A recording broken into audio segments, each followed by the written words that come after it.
마태복음 10장 28절입니다.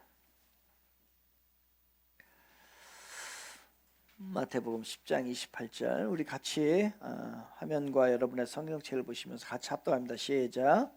몸은 죽여도 영혼은 능히 죽이지 못하는 자들을 두려워하지 말고 오직 몸과 영혼을 능히 지옥에 멸하실 수 있는 이를 두려워하라. 아멘. 두려워해야 할 대상이 무엇인지에 대해 명확하게 이야기하는 말씀입니다. 다 같이 우리 올해 표어가요. 우리 모두 짝짝짝입니다. 우리 모두 짝짝짝. 다 같이 우리 모두 이제 짝짝짝 하는데 그렇게 하다 보니까 이게 우리가 잘 안 되더라고요. 그래서 천천히 해야 돼. 우리 모두 하면 짝짝짝 이렇게 해야 돼. 그러니까 이게 안 맞았던 이유가 너무 빨랐기 때문에 그래서 옆 사람과 같이 우리 모두 그렇게 해야 돼. 내가 여러분들을 너무 과대평가를 했어요. 그래서 이게 안 되는구나라고 싶어서 옆 사람과 잘 보고 다시 한번 우리 모두 짝짝짝 짝짝짝. 우리 옆 사람과 인사할까요? 내가 당신의 좋은 짝이 되어 드릴게요. 시작. 우리 좋은 짝. 진짜 정말로 정말로 감사합니다. 시작. 여러분 거룩하고 의롭게 산다는 것은 그렇게 사는 방법은 뭘까요? 그래서 많은 사람들이 이야기를 해요. 거룩하고 의롭게 사는 방법은 운둔하여서 혼자 살아가면 내가 거룩하고 의로운 삶이 된다라고 해서 생각을 많이 합니다. 그러나 이 땅에서 가장 거룩하게 사신 분이 바로 예수님이신데요. 그 예수님은 운둔 생활을 하지 않으셨어요.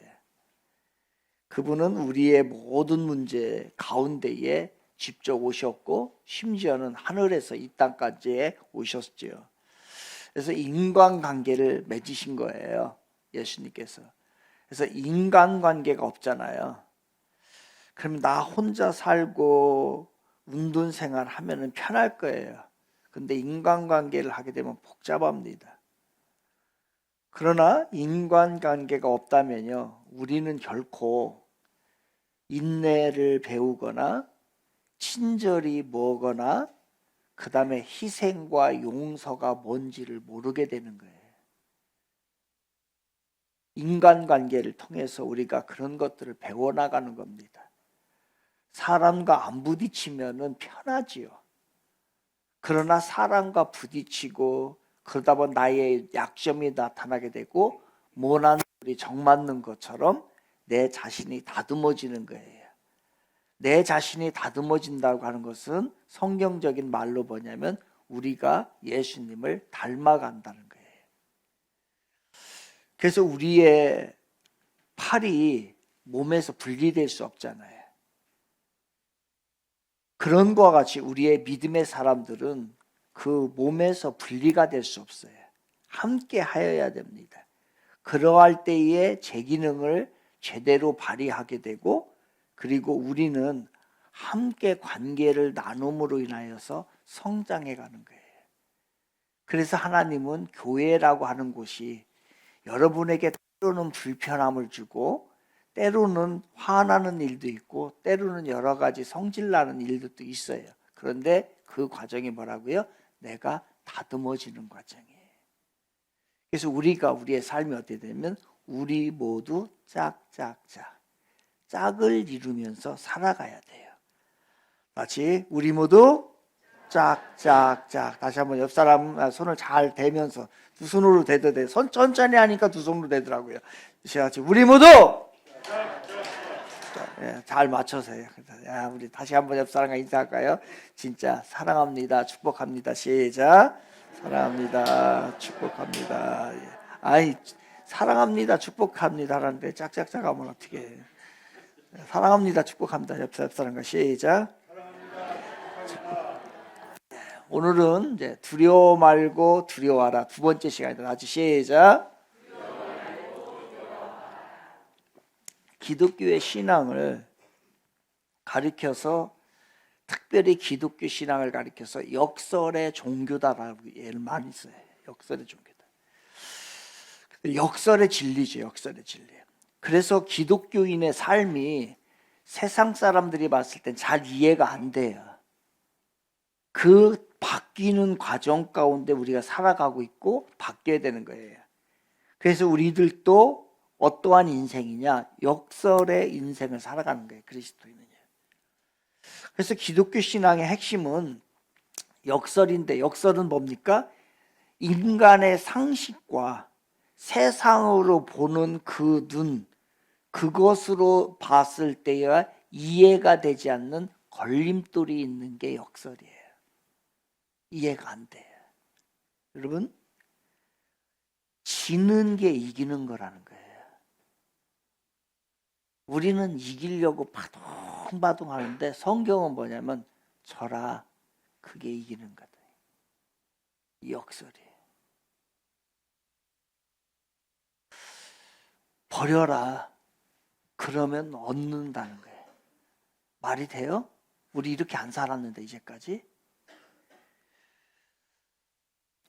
죽어, 아예 자신을 나를 죽여, 그러면 내가 사는 거라는 거예요. 그런데 우리는 살려고 바둥바둥 치잖아요. 이게 역설이에요. 역설. 그런데 우리는 그동안에 이러한 논리에 잘 맞지 않는, 이게 논리가 잘 안 맞거든. 역설에. 그러니까 안 돼. 어떻게 지는 게 이기는 거예요. 어떻게 지는 게 이기는 거예요.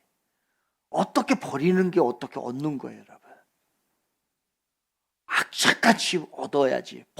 내 소주머니에 넣어야지. 내 손 안에 넣어야지요. 근데 예수님은, 성경은 역설을 얘기해요. 버려, 그게 얻는 거야. 이해가 안 돼. 한 번 죽으면 끝이지.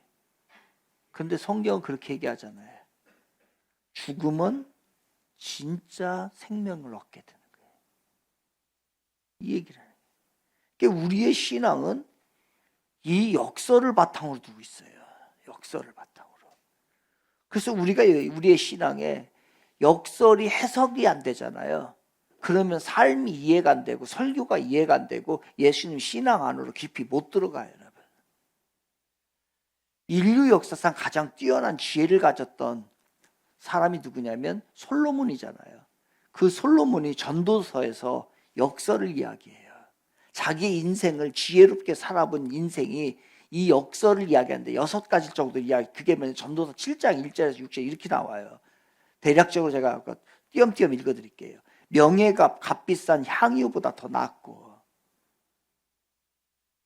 죽는 날이 태어나는 날보다 더 중요하다는 거예요. 맞아요? 욕설이잖아요. 말이 안 되잖아요. 지금요. 초상집에 가는 것이 잔치집에 가는 것보다 더 낫다는 거예요. 배울 게 거기에 더 많다는 거예요. 슬픔이 웃음보다 낫다는 거예요. 말이 돼요? 예, 이게 역설이에요. 역설. 말이 되는 게 역설이에요. 지혜로운 사람의 책망을 듣는 것이 어리석은 사람의 노래를 듣는 것보다 더 낫고, 책망을 듣는 게 더 낫다는 거예요. 어리석은 사람의 웃음소리는 가마솥 밑에서 가시나무라는 소리와 같다 이거예요. 그러니까 오히려 슬픔이 우리들에게는 더 큰 유익을 갖다 주는 그러한 삶이다라고서 전도서는 솔로몬이 썼잖아요. 솔로몬이 잠언도 쓰고 전도서 썼거든요. 근데 잠언은 좀 젊었을 때 쓴 거예요. 전도서는 뭐냐면 솔로몬이 나이가 먹은 후에 인생을 거기다 살아본 후에 그 모든 것을 지배하였었기 때문에 사실 깊이는 전도서가 더 있는 거예요. 근데 이 말씀이 어디에 나오냐면 전도서에 나와요. 세상에서 가장 큰 역설의 삶을 사는 사람이 있다고 한다면 예수님일 거예요. 그죠? 하나님의 아들이 인간의 몸으로 왔어요. 세상의 보편적 지식으로는 이해가 안 돼. 우리는 어떻게 되려고요? 우리는 지금 천국에 올라가려고 바둥바둥 하잖아요. 그런데 그분은 내려와 버렸어요. 역설이에요. 극악무도한 죄인을 처형하는 십자가. 그 십자가의 처형이 바로 구원을 상징하는 거예요. 어떻게 처형이 구원이에요? 어떻게 죽음이 영원한 생명을 얻게 되는 거예요? 말이 안 돼. 세상 권력에 의해서요 완전히 짓밟히게 됩니다. 누가? 예수님, 하나님의 아들이. 그래서 패배의 상징이 뭐냐면 십자가예요. 그런데 그것이 그 패배의 십자가가 우리에게는 죽음을 이기게 하고 우리에게는 새로운 생명을 주고 우리에게 죄로부터 해방을 준 그 십자가라는 거예요. 패배의 십자가. 이게 바로 뭐냐면 역설이에요. 그래서 우리가 이 역설의 진리를 2시간에 걸쳐서 지금 하는 거잖아요. 그 역설의 진리를 잘 이해해야 돼요. 이해할 때에 이제 우리 안에 영적인 통찰력이 생기게 돼요. 세상적인 통찰력이 아니에요. 하나님의 통찰력이 생기게 돼요. 그리고 신앙이 성장을 한다는 것은 역설의 진리를 내가 조금 더 깨닫게 된다는 거예요. 더 안다는, 이해가 된다는 게 바로 뭐냐면 신앙이 성장한다. 신앙이 성장하지 않는 것은 뭐냐면 여전히 나는 세상적인 가치관을, 역설의 진리를 이해하지 못하고 있구나. 그래서 세상 사람들과 똑같이 살아가고 있구나 라고 하는 것이 바로 뭐냐면 신앙이 성장하지 못한다는 거예요. 그런데 성경은 역설을 이야기하잖아요. 하나님의 역사를 느낀다는 것은 뭐냐면 여러분, 세상의 방법으로 하나님의 역사를 못 느껴요. 그냥 여러분의 능력으로 살아가는 거죠. 그런데 역설의 진리 가운데 그렇게 행했을 때 하나님의 역사가, 하나님의 개입하심이, 하나님의 일하심이 우리 안에 드러나는 거예요. 그 말씀이 바로 뭐냐면 특별히 두려움에 대한, 우리가 이 땅에 살아갈 때 우리는 너무 약하기 때문에, 인간이기 때문에 두려움이 있다는 거예요. 그 두려움에 대한 역설을 이야기하는 게 오늘 본문인데 다시 한번 같이 읽을게요. 같이 봅시다요. 같이 28절입니다. 시작. 몸은 죽여도 영혼은 능히 죽이지 못하는 자들을 두려워하지 말고. 사실 우리는 몸은 죽여도 영혼을 능히 죽이지 못하는 세상 거 얼마나 두려워해요. 그런데 그거 두려워하지 말라는 거예요. 그런데 우리는 하나님은 하나도 안 두려워해요. 계속 봐야 돼.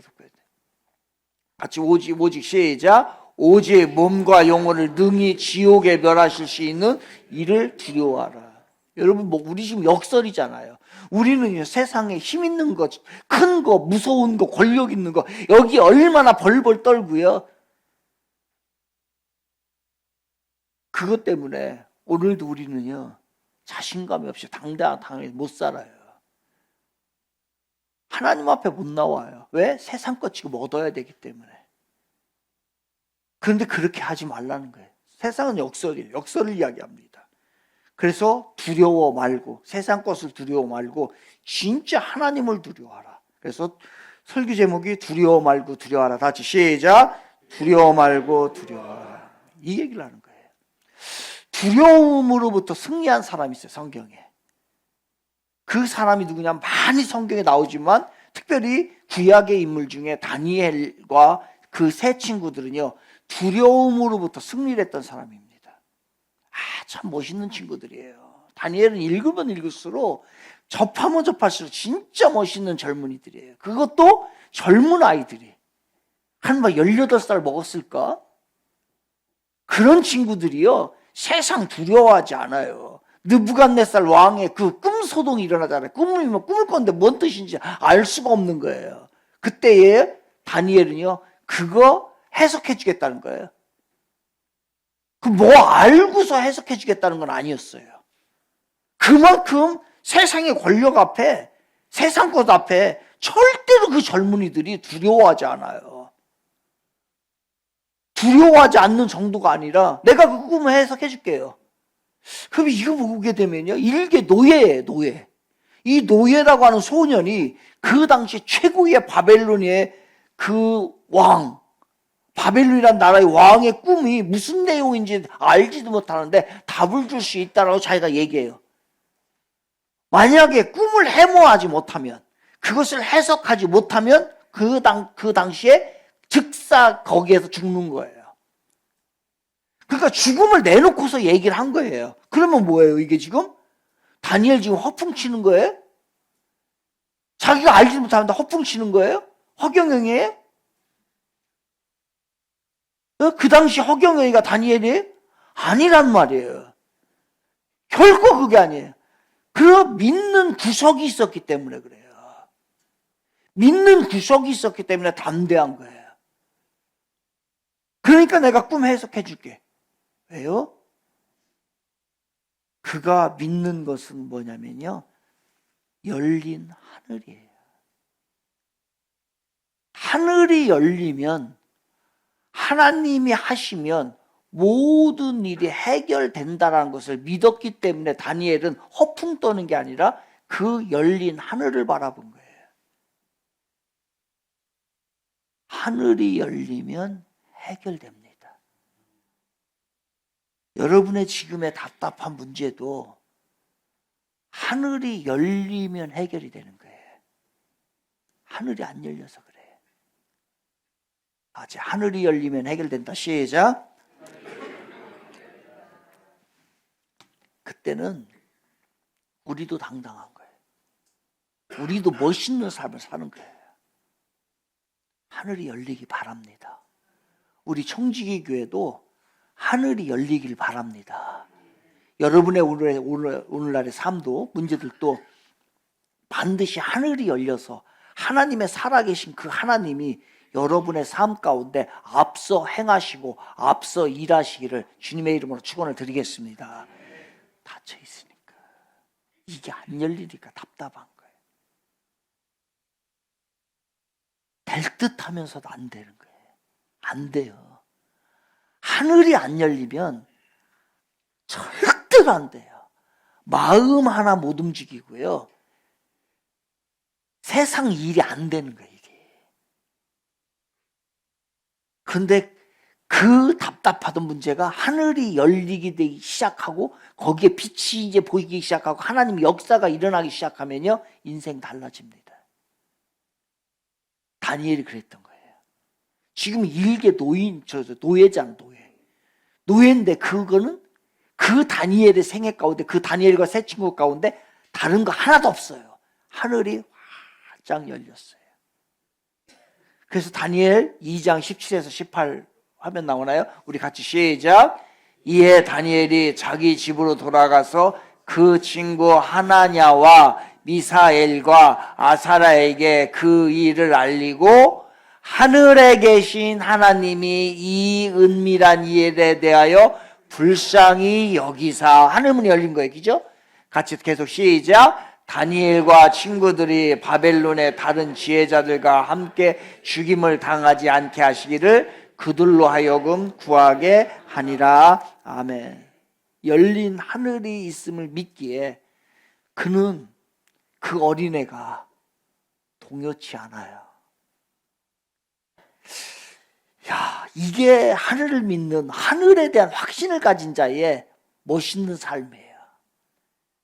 아무리 나이 먹고 아무리 세상의 모든 것을 가졌어도 하늘에 대한, 열린 하늘에 대한 확신이 없으면요, 중요한 순간에 움츠러들어요. 세상이 두려운 거예요. 사람이 두려운 거. 그런데 그 살아계신 하나님의 하늘문을 열어준다는 그 확신만 있으면은요, 중요한 순간에 자신감이 생겨요.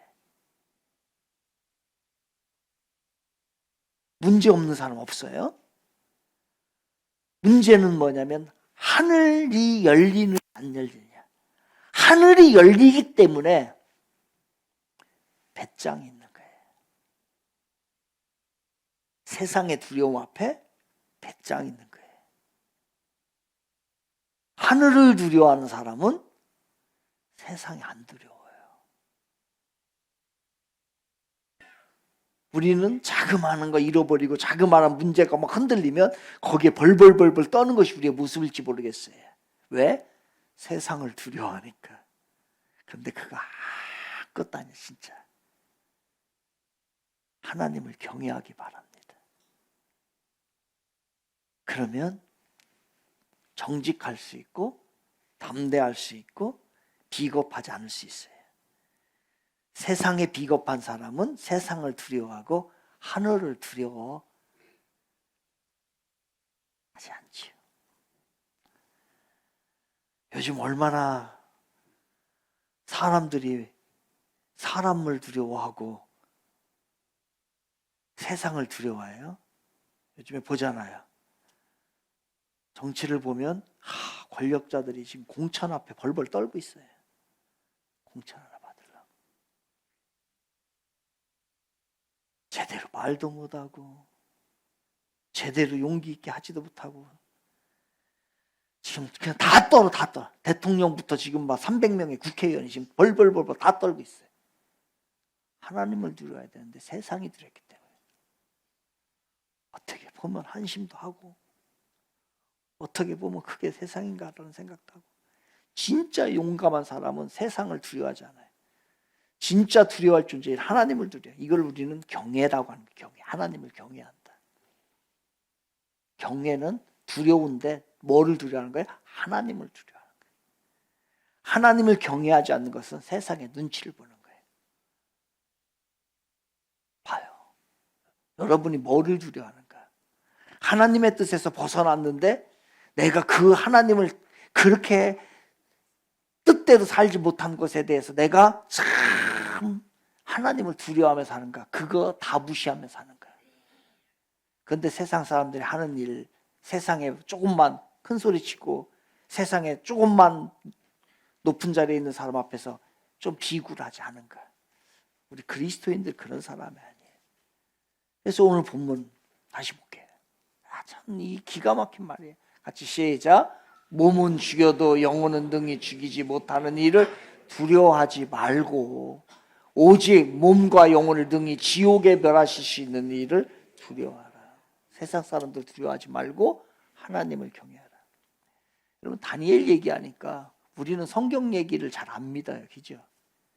왜? 이 사람들은 특별한 사람이고 우리와 별로 관계가 없는 사람처럼 느껴지기 때문에 성경 얘기하면 은혜가 안 돼. 그래서 우리 삶 가운데 같이 살아가는 그 동시대에 살아가는 사람의 이야기를 해야 여러분에게 은혜가 돼요. 그래서 다니엘 얘기로 끝나면 안 되고 그래서 한 사람을 제가 소개할게요. 그 사람이 누구냐면 심활경이라고 하는 작가인데요. 이 작가는 목사님의 사모입니다. 사모인데 이분이 세 딸이 있어요. 세 딸이 있는데 이 세 딸을 모두 다 하버드 대학교 보냈어요. 그래서 그 사람이 쓴 책이 뭐냐면 나는 이렇게 세 딸을 하버드에 보냈다라고 하는 책이에요. 이 책이. 이 책을 읽으면 하버드에 보낼 수 있어요. 이 책을 읽으면요 얼마나 도전이 되는지. 근데 막 도전이 돼. 도전이 되는데 나중에 이 책을 읽으면요 제가 이 책을 읽기 싫어. 주눅이 들어. 너무 저의 생각하고는 비현실적이에요. 여기에서 이런 예를 들어요. 타협할 수 있는 원칙을 만들어 일관성 있게 밀고 나가야 한다. 애들한테 그렇게 하라는 얘기예요. 그 다음에 무조건 책을 많이 읽혀라. 어디서부터? 그 다음에 방대한 독서가 사교육 없이 아이들을 하버드에 보냈대. 큰일 났다. 이제 우리 박은숙 집사님 학원 안 보내. 유교책 서기했으니까 학원 보낼 거 없어. 저기 이제 수학학원 다 끊겼다. 이제 왜? 책만 읽으면 된대요. 남들과 다른 인생의 스토리를 완성하라. 아이가 TV에 지배당하지 않게 하라. 이런 얘기 여기 써 있어요. 이런 것들이에요. 그런데 여러분 젠장 이게 돼야 말이지. 안 해봤냐고 우리. 아니 책 읽으면 좋다는 거 몰라요? 그런데 이놈의 새끼들이 책을 읽어야 말이지. 아니 책을 사다 줘도 책을 안 읽어요. 책이 없는 게 아니잖아요. 그리고 여러분 우리 별 방법 다 써봤어요. 성경 읽게 만들려고요. 한 장 읽으면 10,000원씩 줄게. 그 다음에 하루에 큐티 하면은 50,000원 줄게. 그래도 현상금을 걸어도 안 읽어 애들이. 여러분 이게 말이 안 돼요. 뭐를 해라도 따라 해야 말이죠. 학원 잘 다녀라. 학원 가가지고 졸고 오네. 다 임대료만 내주고 오고. 그러니까 이게 안 돼. 그러니까 제가 보니까 이 책을 읽다가 아니 저를 화나게 만들고 오히려 도전이 되는 게 아니라 저를 주눅들게 만드는 거예요. 이게 값이 얼마, 이게 17,500원씩이나 주고 나를 도전이 되고 큰 도움이 돼야 되는데 17,500원씩이나 줘가지고서 이 책을 읽었는데 내가 승질이 나는 거예요. 나는 그렇게 하고 싶지 않은 거예요. 얘들이 말을 안 듣는데 어떻게 하냐고. 그런데요, 이 심활경 작가님의 책을 읽는데 그럼에도 불구하고 저의 마음을 사로잡은 대목이 있었어요. 그것은 바로 그분이 가난한 교회의 목사의 집안이기에 도저히 아이들을 넉넉하게 가르칠 수 없는 형편이었어요. 부유한 사람의 이야기가 아니에요. 대신에 아이들을 앞에 놓고 또 그 아이들이 문제가 있을 때 그 문제를 앞에 놓고 엄마가 아빠가 늘 한 말이 있어요. 그건 뭐냐면 너를 위하여 기도한단다. 이 말이에요. 여기 끝부분에 보면 앞으로 더욱 열심히 공부해 국가 간 불평등을 없애는 귀한 일에 쓰임 받기를 바라고 기도할 뿐이다.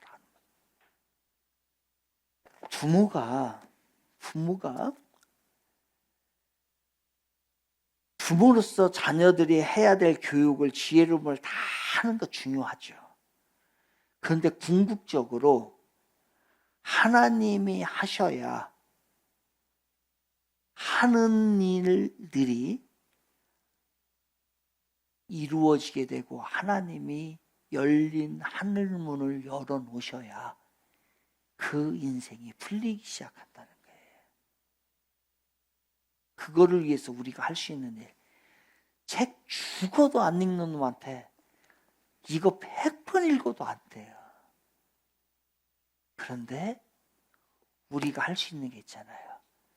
그 자녀를 위해서 나는 너를 위하여 기도한단다. 똑같이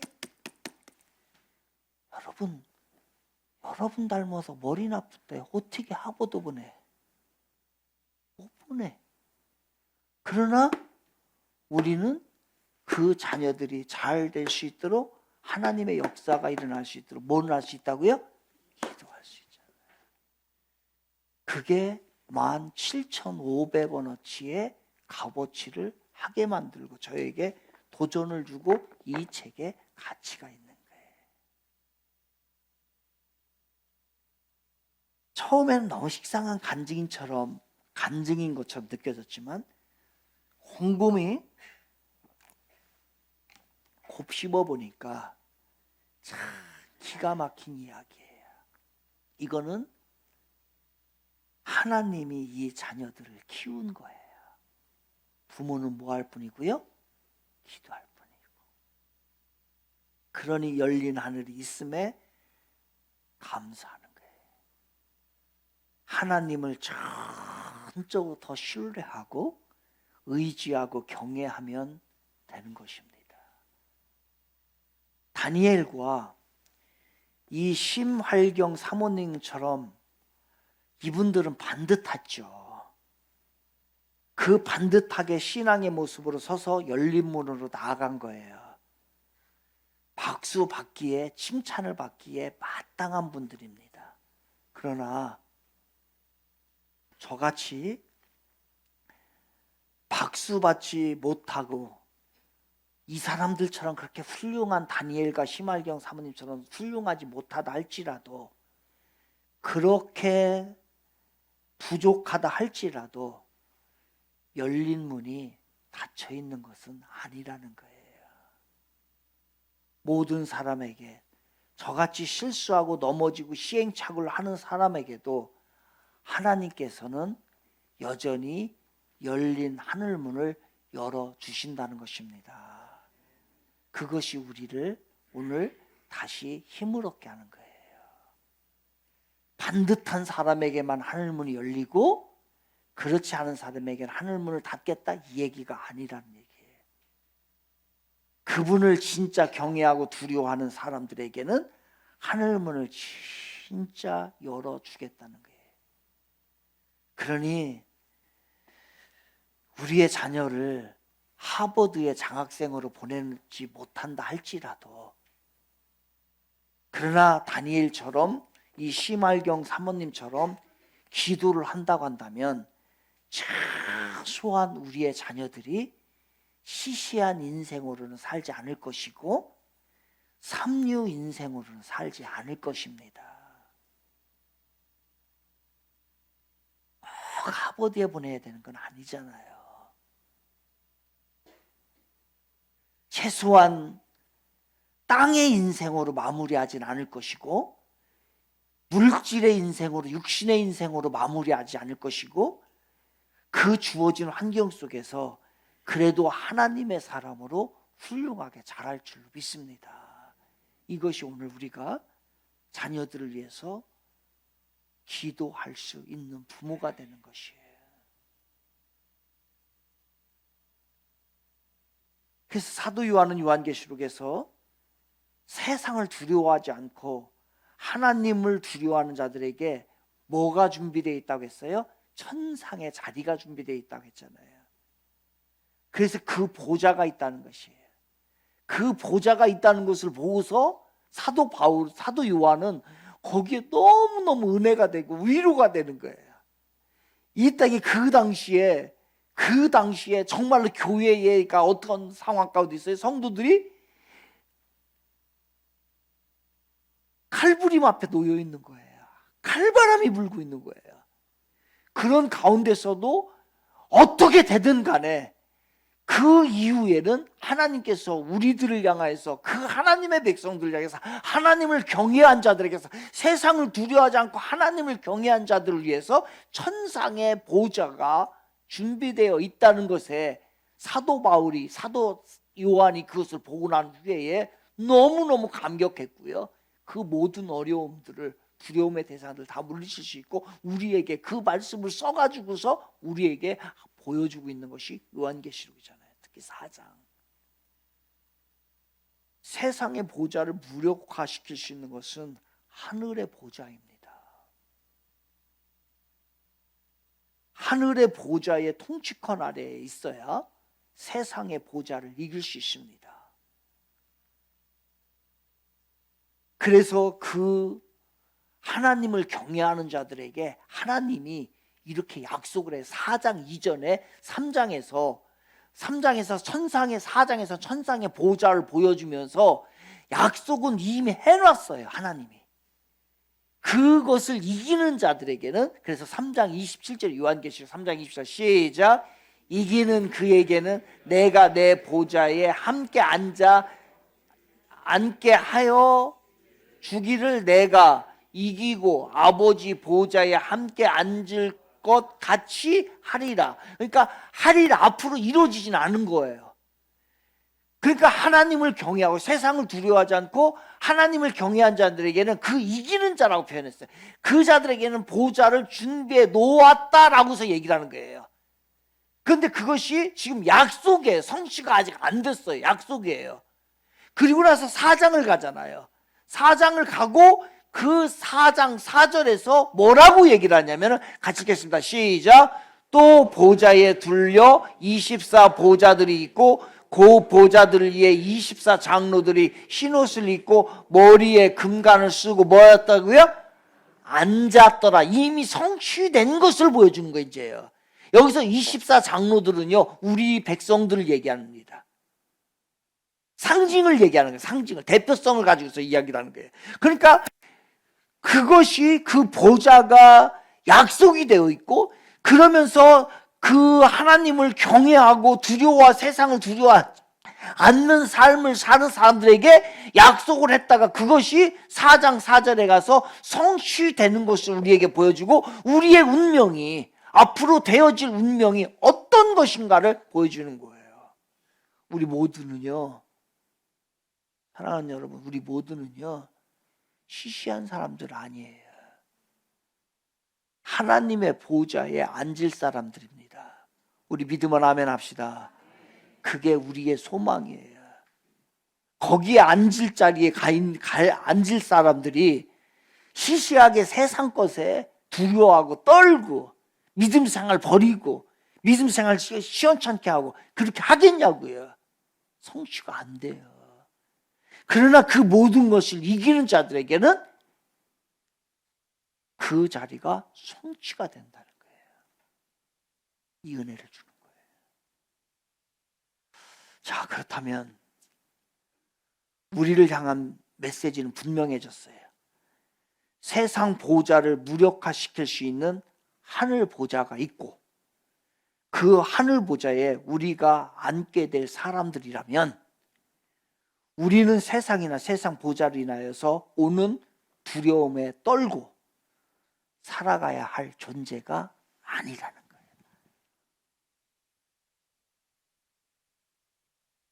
하늘 보좌를 마음에 품고 살면 세상 보좌, 세상의 세력들 앞에 있는 두려움을 이길 수가 있습니다. 이게 바로 우리 하나님 우리에게 주신 약속이에요. 세상 보좌와 그로 인해 야기되는 사건들이 두려운 것이 아니라 이제 우리는 진정으로 이기는 자로 하늘 보좌에 앉게 될 참된 신자임을 우리가 확신하고 그 자리로 나아가는 우리가 되기를 바랍니다. 만일 이기는 자로 서는 것에 대한 두려움에 대하여 답을 가지고 있다면 이제 세상 보좌에 대한 두려움으로부터 자유함을 얻을 수 있어요. 그 답은 뭐냐? 우리가 예수 그리스도 안에서 살아가는 거예요. 오늘의 우리의 자리가 예수 그리스도를 벗어나서 세상의 두려움을 가운데 사는 것이 아니라 예수 그리스도 안에서 in Christ 예수 그리스도 안에서 있는 것이 하늘 보좌에 앉게 될 보장인 것이에요. 그러기에 그리스도 예수 안에서 우리는 더 이상 두려움이 없어야 하는 것이 두려움은 사라지고 주님을 향한 경외심만이 여러분에게 있기를 바랍니다. 그 보좌의 결정적인 장면, 보좌의 장면의 결정을 2절과 3절에서 이렇게 얘기를 해요. 요한계시록 4장 2절 3절 같이 읽겠습니다. 시작. 내가 곧 성령에 감동되었더니 보라 하늘의 보좌가 베풀었고 그 보좌 위에 앉으신 이가 있는데 앉으신 이의 모양이 벽옥과 홍보석 같고 또 무지개가 있어 보좌에 둘렸는데 그 모양이 녹보석 같더라. 아멘. 그 하나님을 얘기하는데 하나님이라고 얘기하지 않아요. 그 하나님을 뭘로 표현하냐면요, 보석으로 표현해요. 그러니까 이 세상을 통치하시는 왕, 그 보석은 뭐냐면 그 왕의 영광과 순결과 그 거룩한 모습을 표현하고 있어요. 그 분이 바로 우리의 왕이고 만왕의 왕이고 우리의 모든 통치의 왕이니까 그 왕을 경외하는 삶을 살아가라는 거예요. 어느 책에 나오는 내용이에요. 어느 유명한 신학대학교 사모님 이야기인데 한 번은 집을 찾아온 제자가 이렇게 물었어요. 사모님한테, 교수님 사모님한테 이렇게 물었어요. 자녀는 어떻게 두셨습니까? 자녀는 어떻습니까? 라고 물었어요. 그럼 여러분 같으면 어떻게 대답하겠어요? 우리 아들이요, 대기업에 다니고요, 삼성에 다닙니다. 실장은 삼성 아니야. 삼성의 하청업체 다녀. 그래도 우리는 그냥 삼성에 다닌다 그래. 그냥 삼성에 다닌다. 삼성. 그리고 같은 이름이 삼성 같은 이름이 얼마나 많아요. 그래도 그냥 그 대기업 삼성에 안 다녀도 우리 아들 그 첫째 아들 삼성에 다니고요. 알고 보니까 삼성 카센터에 다녀. 그래서 교회도 어느 교회 다닌다고 하면서 그래서 교회 이름을 잘 지어야 되겠다. 교회 이름을 제가 잘못 졌어. 청지교회로 지으면 안 돼. 삼성교회 다닌다든지 아니면 현대교회 아니면 LG교회 이렇게 써야 돼. 그래야 이 교회가 대기업의 교회인 줄 알고 사람들이 몰려오는데 청지기 말도 어렵고 뜻도 어렵고 그래서 이게 부흥 안 되는 이유가 여기에 있어. 이름이 중요해. 그래서 다음에 우리 교회 바꾸면 내가 현대교회로 바꾸든지 아니면 LG교회로 바꿔. 우리는 그렇게 얘기를 해요. 삼성에 다니지 않고 삼성과 비슷한 데 다녀요. 어디 다니세요? 삼성 다녀요. 나중에 알고 봤더니 삼성이 아니고 삼성이요. 그래서 삼성에 다녀도 삼성 다닌다고 하는 게 우리들이에요. 그죠? 그런데 이 사모님은 뭐라고 얘기를 하냐면 우리 자녀들이 어떻게 두었습니까? 자녀들이요. 큰 아이는 주님을 잘 영접해서 선교사가 되었고요. 둘째는 거듭난 믿음으로 잘 신앙생활 잘하고 있고 교회 봉사 잘하고 있습니다. 그런데 셋째는 주님을 아직 못 만났어요. 기도해 주세요. 이렇게 얘기를 한 거예요. 여러분, 우리들의 기준은 뭐예요? 우리들의 기준은 지금 말한 대로 삼성. 어느 대학 나왔고 어디 회사 다니고 있고 뭐 하고 있고 돈 얼마 벌고 있고 그거를 얘기해요. 그런데 이 사모님은 그건 아무것도 중요하지 않아요. 자녀의 기준을 뭘로 본 거예요? 믿음 생활을 얼마나 잘하느냐, 얼마나 이 사람이 하나님 중심이냐, 그리고 이 사람이 교회에서 얼마나 봉사를 잘하고 있느냐, 이게 그 사람의 기준이에요. 여러분, 뭐가 더 중요해요?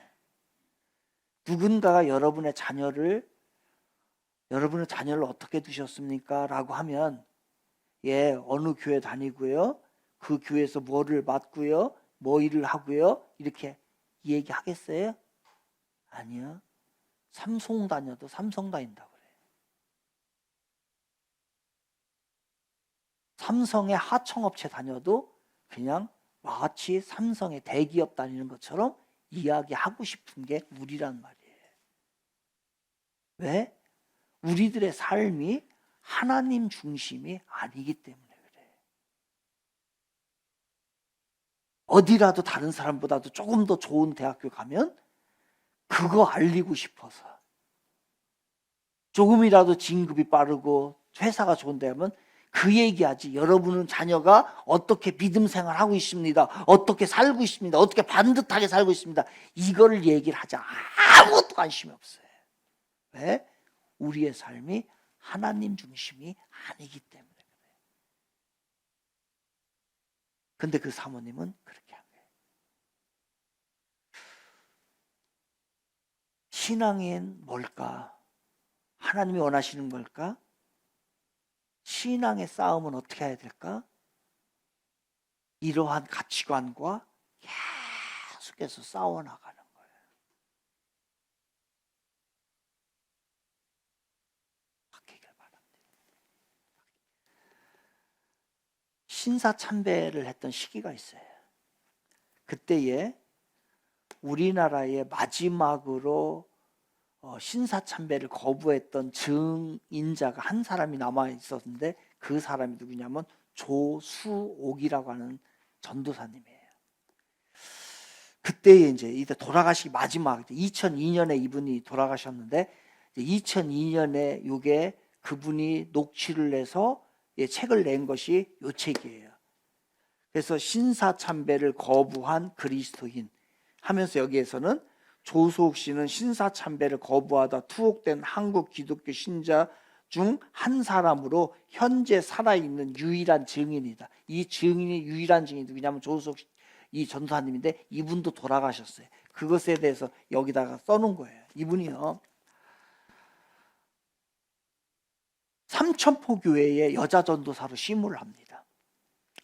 그때의 교회의 신사참배가 강요하는 공문이 와요. 거부할 시에 처형당하는 거죠. 처벌당하는 거죠.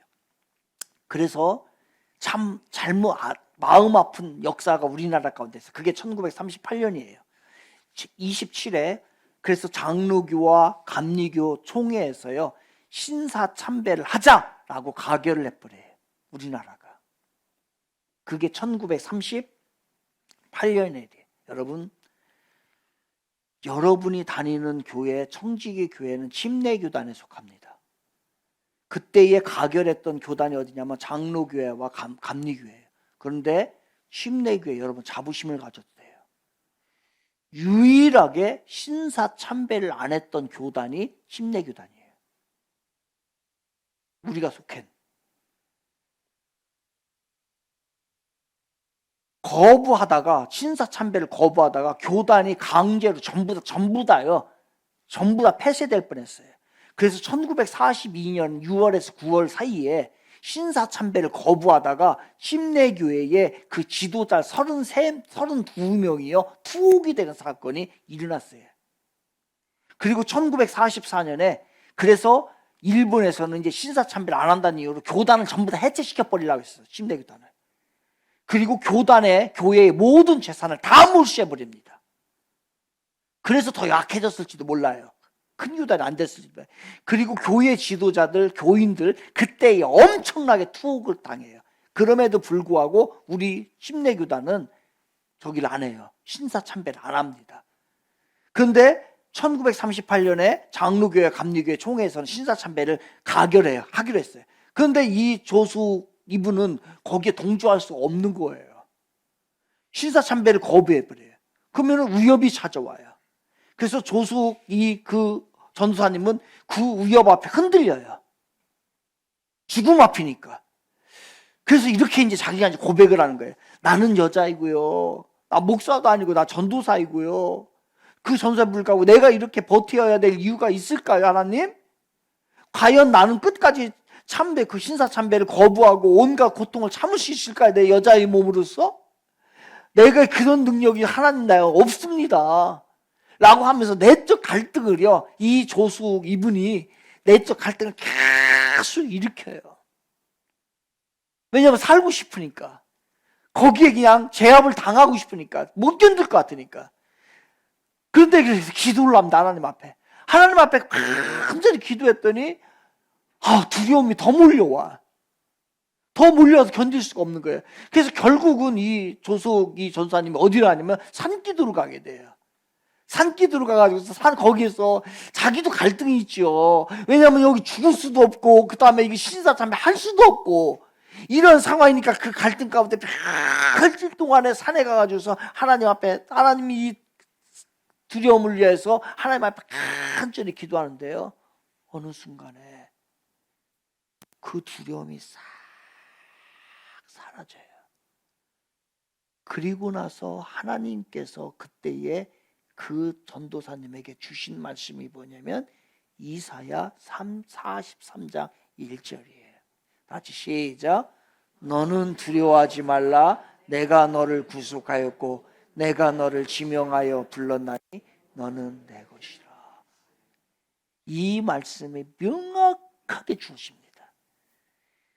그래서 그 말씀으로 인하여서 용기를 얻게 되고 힘을 얻게 되고요, 그 모든 시험을 다 이기게 됩니다. 그리고 나서 그는요, 고문을 당하든지 죽음이 위협에 오든지 간에 감옥에 있든지 간에 어떤 상황 가운데서도요, 그는 담대하게 이렇게 그 다음부터는 이야기하게 돼요. 천황은 인간에 불과하다. 예수께서 재림하셔서 불로 세상을 심판하실 때 천황도 함께 멸망될 것이다. 그 여자, 가리가리한 여자가 전에는 두려움에 떨었었는데요, 그 말씀을 받고 난 후에 이제 이 담대하게 죽음 앞에서도 이 여인이 그것을 고백하게 됩니다. 진정으로 두려워할 분이 누구인지를 얘기를 해요. 마칩시다. 몸과 영혼을 능히 멸하는 것은, 멸할 수 있는 진정한 경외의 대상은 하나님입니다. 그분이 지금도 하늘 보좌에 역사를 통치하시고 이 세상을 통치하시고 여러분의 삶을 통치합니다. 두려움을 두려워하는 것으로 이기는 것이 바로 역설이에요. 하나님을 두려워하는 것으로 세상의 두려움을 이기시기를 바랍니다. 세상을 두려워하지 말고 하나님을 두려워하라는 거예요. 오늘도 이 진정한 경외심으로 하나님 앞에 나아가서 하나님을 멋지게 경외함으로 여러분의 인생이 삼류 인생, 시시한 인생이 아니라 진정으로 믿음 안에서 천상의 보좌에 앉는 그러한 인생들 모두 되시기를 주님의 이름으로 축원을 드리겠습니다.